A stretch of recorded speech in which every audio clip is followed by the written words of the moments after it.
咱再来关心天气哦，因为方面通过今仔雨是落袂哩，气象署嘛发布10个县市的大雨特报，嘛指出讲下暗开始雨会较细，也毋过煞来明仔载哦，会阁有一阵的锋面影响会阁较大。拜四到礼拜哦，西部地区尤其是中南部的民众，都要特别注意落大雨。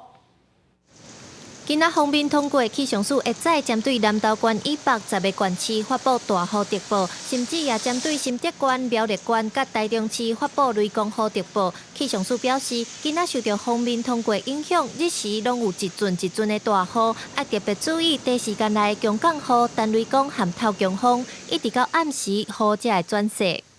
今天白天的时候呢，还是影响比较明显的哦，可以看到整个西半部地区，甚至部分的宜兰、花莲地区呢，都会有比较明显的降雨。那其他地区呢，也会有局部的阵雨或者是雷雨。晚上其实西半部的雨，整体而言雨势是比较趋缓。气象署表示，刷落来后一波方面会比这波影响更较大。为拜四一直到礼拜，全台湾降雨的几率拢真悬，尤其是拜五这天，中南部真有可能会上大雨。虽望雨未直直落，不过发生一阵一阵大雨的几率较悬。那礼拜四到礼拜天会受到另外一波锋面的影响，我们预期这一波锋面的影响将比今天这道锋面还要明显。那特别是在26号，也就是礼拜五这一天呢，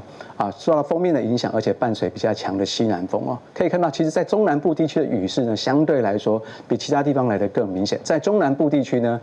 有可能出现局部性的豪雨。气象署表示，这阵台湾附近有真侪方面天气真无稳定。这款天气的形态，拢要等到时间真晚，才通有较正确的预报。提醒民众一定要随时注意气象署上新的消息。记者刘新武、林奕良台北报道。